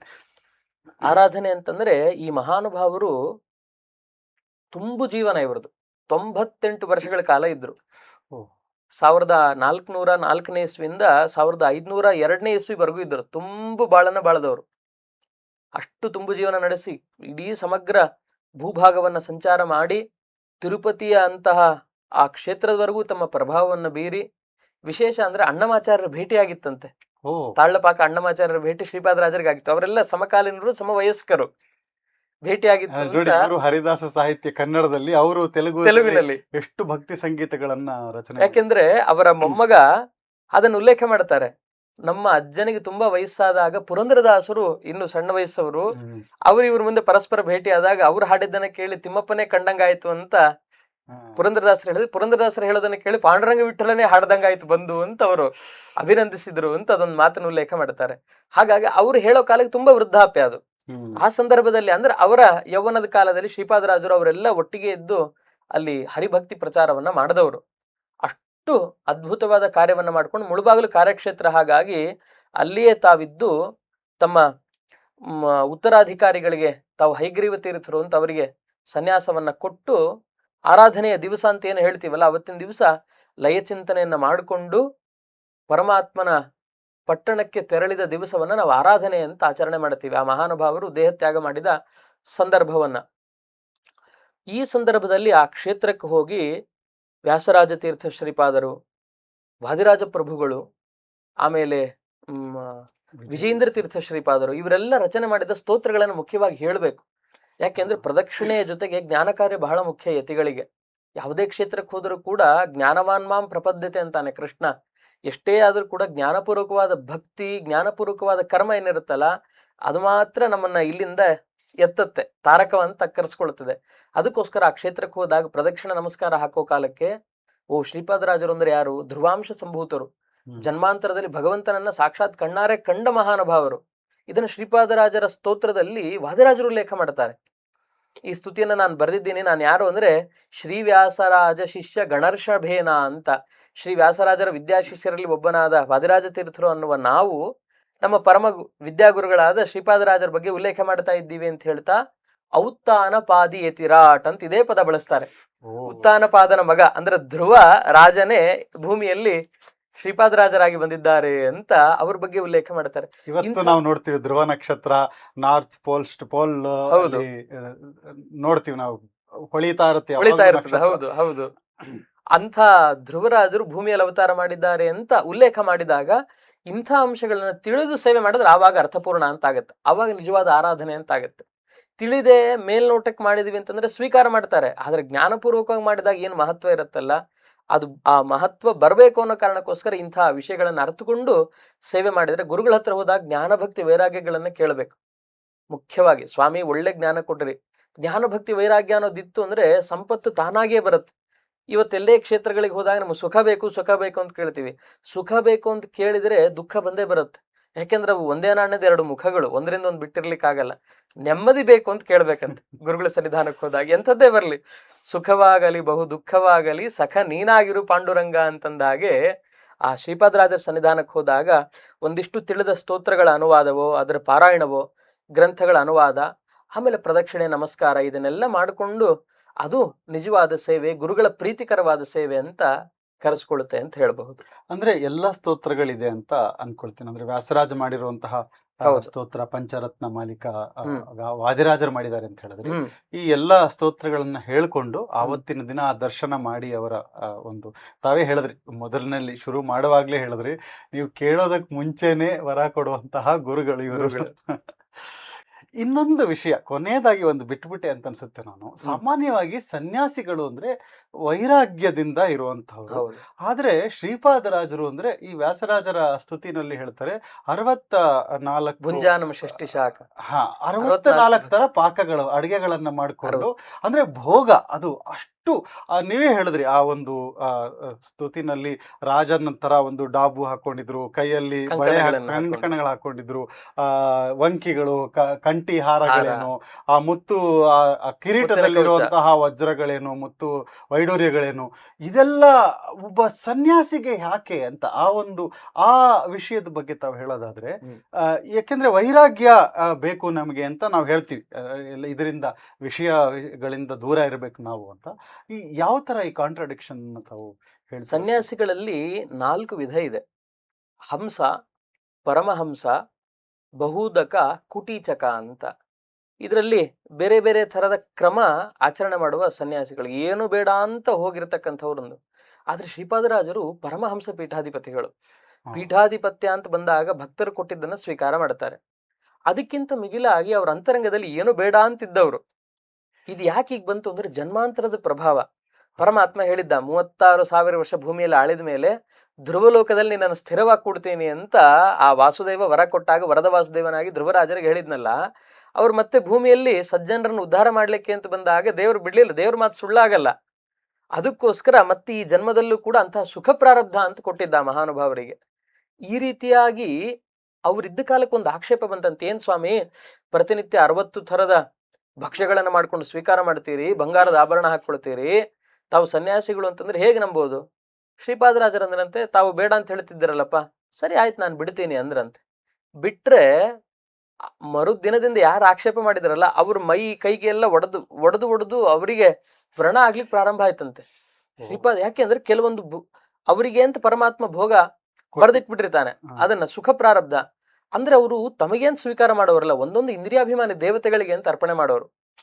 ಈ ಕೈಗೆ ಹಾಕೊಂಡ್ರು ಕಂಕಣಗಳು ಅಂದ್ರೆ ದಕ್ಷ ಇರ್ತಾನೆ, ಪಾಣ್ಯಾತ್ಮನೇ ದಕ್ಷಾಯ ನಮಃ ಅಂತ ಕೈಗೆ ಅಭಿಮಾನಿ ದಕ್ಷ ಪ್ರಜಾಪತಿ.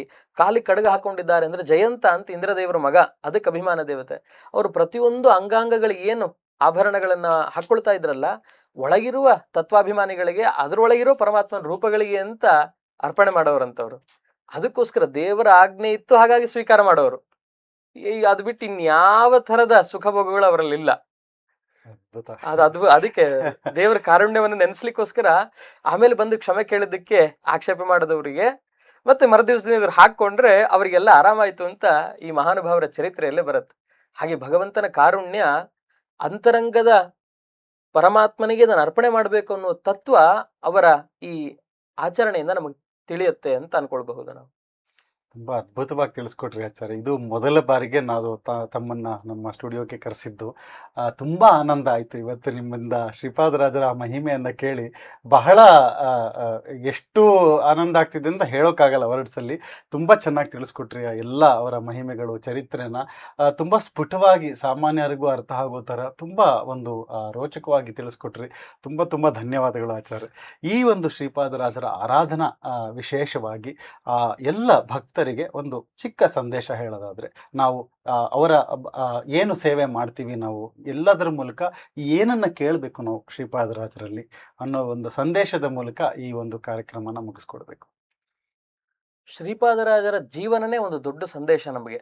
ಯಾಕೆ ಅಂತಂದ್ರೆ, ಒಂದು ಅವರಿಷ್ಟೆಲ್ಲ ಸ್ವೀಕಾರ ಮಾಡ್ತಾ ಇದ್ರು ತಮಗಲ್ಲ, ಒಳಗಿನ ಭಗವಂತನಿಗೆ ಅಂತ ಅರ್ಪಣೆ ಮಾಡೋರು. ಎಷ್ಟೇ ಸುಖ ಭೋಗ ಬಂದರೂ ಕೂಡ ನಮಗೂ ಒಂದು ವಯಸ್ಸು ಅಂತ ಬಂದಾಗ ಅದನ್ನ ಅವನಿಗೆ ನಾವೇ ಅನುಭವಿಸ್ತಾ ಇದ್ದೇವೆ ಅಂತ ಅನ್ಕೊಳ್ತೀವಿ. ಆದ್ರೆ ಒಳಗಿರುವ ಇಂದ್ರಿಯಾಭಿಮಾನಿಗಳಿಗೆ ಅದು ಅಂತ ಅನುಸಂಧಾನ ಮಾಡ್ಬೇಕು ಅನ್ನೋದು ಒಂದು. ಅದ್ರ ಜೊತೆಗೆ ನಮಗೆ ಬಂದಿರತಕ್ಕಂತಹ ವಿದ್ಯೆ ಆಗ್ಲಿ ಮತ್ತೊಂದಾಗ್ಲಿ ಮುಂದಿನ ತಲೆಮಾರಿಗೆ ತಲುಪಿಸ್ಬೇಕು ಅನ್ನೋ ಕಳಕಳಿ ಶ್ರೀಪಾದರಾಜರ ಜೀವನದಿಂದ ತಿಳಿಯತ್ತೆ. ಅವ್ರಂಥ ಘನವಿದ್ಯೆ ಪಡ್ಕೊಂಡ್ರು, ತಾವೇ ಇಟ್ಕೊಂಡ್ಬಿಡ್ಬೋದಿತ್ತು, ಇಟ್ಕೊಳ್ಳಿಲ್ಲ. ವ್ಯಾಸರಾಜರಿಗೆ ಕೊಟ್ಟರು, ವ್ಯಾಸರಾಜರು ವಿಜೇಂದ್ರ ಸ್ವಾಮಿಗಳಿಗೆ ಕೊಟ್ಟರು, ಅಲ್ಲಿಂದ ರಾಯರಿಗೆ ಹರಿದು ಬಂತು, ಆಮೇಲಿಂದ ಅದೇ ಪರಂಪರೆ ಸುಮತೀಂದ್ರಿಗೆ ಬಂತು, ಈ ಕಡೆ ವ್ಯಾಸರಾಯರ ಮಠದ ಪರಂಪರೆ ಜ್ಞಾನಿಗಳಿಗೆ ಬಂತು. ಅಂದ್ರೆ ಒಂದು ಸಾತ್ವಿಕವಾದ ವಿದ್ಯೆಯಂತಹ ಏನು ಸಂಪತ್ತಿದೆ ಅದನ್ನು ಮುಂದಿನ ತಲೆಮಾರಿಗೆ ಹರಿದು ಹೋಗಬೇಕು ಅಂತ ಆ ನಿಟ್ಟಲ್ಲಿ ಸಮಾಜಕ್ಕೆ ಮಾರ್ಗದರ್ಶನ ಮಾಡಿದವರು. ಯಾವ್ಯಾವ ವೃತ್ತಿಯಲ್ಲಿರ್ತಾರೋ ಅವರಿಗೆಲ್ಲ ವೃತ್ತಿಗಳನ್ನು ಕಲ್ಪನೆ ಮಾಡಿ ಕೊಟ್ಟರು. ತಮ್ಮ ಸ್ವರೂಪ ಎಂಥದ್ದಿದ್ರೂ ಕೂಡ, ಉತ್ತಮ ಚೇತನರಾಗಿದ್ರು ಕೂಡ ಸಾಮಾನ್ಯರಲ್ಲಿ ಸಾಮಾನ್ಯರ ಬೆರೆತು ಭಗವಂತನಿಗೆ ಶರಣಾಗತಿ ಭಕ್ತಿ ಅನ್ನೋದು ಬಹಳ ಮುಖ್ಯ ಅನ್ನೋದನ್ನ ತಾವು ಕುಣಿದು ತೋರಿಸಿಕೊಟ್ಟು ಪದ್ಯಗಳನ್ನು ರಚನೆ ಮಾಡಿದ ಮಹಾನುಭಾವರವರು. ಅದಕ್ಕೋಸ್ಕರ ಅವ್ರ ಹತ್ರ ಹೋದಾಗ ಅದನ್ನೇ ಕೇಳ್ಕೊಳ್ಬೇಕು. ವಿನಯಶೀಲತೆಯನ್ನು ಮುಖ್ಯವಾಗಿ ಕೊಟ್ಟಿರಿ ಸ್ವಾಮಿ. ಎಷ್ಟೇ ವಿದ್ಯೆ ಬರಲಿ, ಎಷ್ಟೇ ಧನಿಕನಾಗಿರಲಿ, ಮುಖ್ಯವಾಗಿ ಭಕ್ತಿ ವಿನಯ ಅನ್ನೋದಿತ್ತು ಅಂದ್ರೆ ಅದು ಮಾತ್ರ ಭಗವಂತನ ಪ್ರೀತಿ ಕಾರಣ ಆಗುತ್ತೆ. ಪ್ರಹ್ಲಾದರಾಜರು ಹೇಳಿದ ಹಾಗೆ, ಭಕ್ತ್ಯಾ ತುತೋಷ ಭಗವಾನ್ ನನ್ನು ಯೂಥಪಾಯ. ಪರಿಶುದ್ಧವಾಗಿ ಪರಮಾತ್ಮನನ್ನು ಅರಿತು ನಾವು ಏನ್ ಮಾಡ್ತೀವಲ್ಲ ಅದಕ್ಕೆ ದೇವರು ಒಲಿತಾನೆ. ನಮ್ಮ ರೂಪ ಆಗ್ಲಿ, ಯೌವನವಾಗ್ಲಿ, ಹಣ ಆಗ್ಲಿ, ವಿದ್ಯೆ ಆಗ್ಲಿ ಇದು ಕೊಲಿಯವನಲ್ಲ ಅಂತ. ಅದಕ್ಕೋಸ್ಕರ ಗುರುಗಳಲ್ಲಿ ಹೋದಾಗ ಪರಿಶುದ್ಧವಾದ ಜ್ಞಾನ, ತಮ್ಮಂಥ ವೈಷ್ಣವರಲ್ಲಿ ಭಕ್ತಿ, ಆದಷ್ಟು ವಿಷಯ ಪದಾರ್ಥಗಳಲ್ಲಿ ವೈರಾಗ್ಯ ಕೊಟ್ಟು ಉದ್ಧಾರ ಮಾಡಿ ಅನ್ನುವ ಕಳಕಳಿಯ ಪ್ರಾರ್ಥನೆ ಭಾವುಕ ಭಕ್ತನದ್ದಾಗಿರ್ಬೇಕು ಅಂತ ಈ ಮೂಲಕ ಹೇಳ್ಬೋದು. ತುಂಬ ತುಂಬ ಧನ್ಯವಾದಗಳು ಭೀಮಸೇನಾಚಾರ್ಯರು. ತಮ್ಮನ್ನ ಇನ್ನೂ ಹೆಚ್ಚು ವಿಷಯಗಳನ್ನು ಮಾತಾಡಿಸೋದಿದೆ ನಮಗೆ. ಮತ್ತೆ ಮತ್ತೆ ತಾವು ನಮ್ಮ ಸ್ಟುಡಿಯೋಗೆ ಬಂದು ಇನ್ನೂ ಅನೇಕ ವಿಚಾರಗಳ ಬಗ್ಗೆ, ಗ್ರಂಥಗಳ ಬಗ್ಗೆ ತಿಳಿಸ್ಕೊಡ್ಬೇಕು ಅಂತ ಕೇಳ್ಕೊಳ್ತಾ ತುಂಬ ತುಂಬ ಧನ್ಯವಾದಗಳು. ನಮಸ್ಕಾರ.